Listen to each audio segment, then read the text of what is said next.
This is Jason McConnell, and this quick tip covers the many uses of the arrow keys in Illustrator. Most people know that if you have an object selected and you tap on the arrow keys, it'll nudge that object over by whatever increment you have selected in your preferences. And if you hold the Shift key when you do it, it nudges it over, I think, 10 times that increment.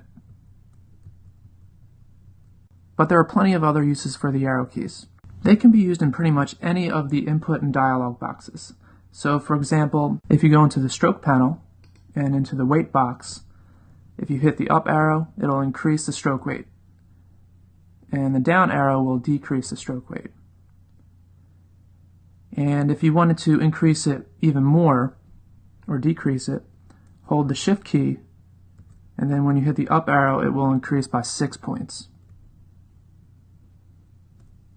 And another example is if we go to the font size box, just hit the up arrow to increase the font size, and the down arrow to decrease the font size. And again, if you hold the Shift key, in this case, it will increase the font size by 4 points, or decrease it by 4 points. So I find that easier than going to these input boxes and hitting the arrows, because a lot of times I'll miss the arrows. So I'll just click in the boxes and hit the arrow keys. Alright, so I think you get the idea of how to use the arrow keys in the input boxes. But you can also use the arrow keys with some of the drawing tools, which can be pretty helpful.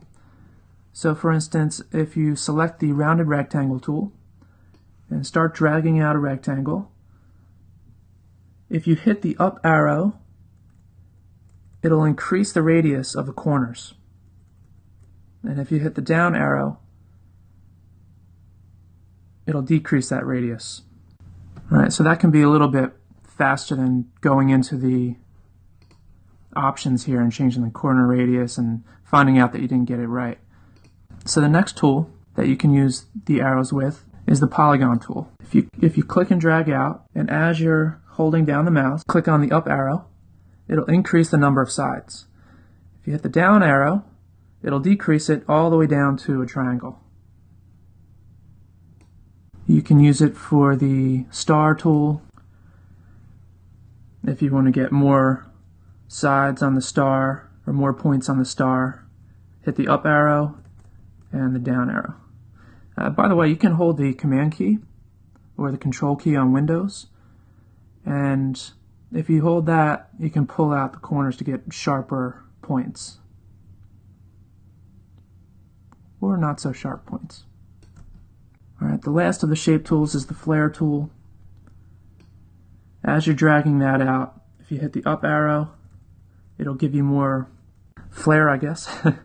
And if you hit the down arrow, you'll get less flare.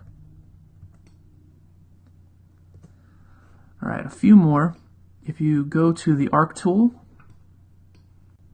and start dragging out the line, you can hit the down arrow for less of an arc and an up arrow for more of an arc.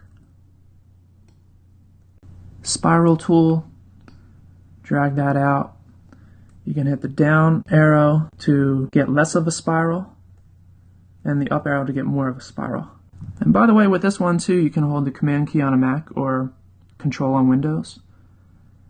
And you can either tighten up the spiral by pulling in or loosen up the spiral by pulling out. So that's by holding the Command key on Mac or Control key on Windows. There's a rectangular grid tool. As you're dragging that out, if you hit the up arrow, you'll increase the number of rows. Down arrow will decrease the number of rows. And the right arrow will increase the number of columns. And the left arrow will decrease the number of columns. I like this one, the polar grid tool. As you're dragging this out, if you click on the up arrow, it will increase the number of concentric dividers. Down will decrease the number of concentric dividers. And if you hit the right arrow, it'll increase the number of radial dividers, and the left arrow will decrease the number of radial dividers. Okay, that's all for arrow key tips. I'll see you next time.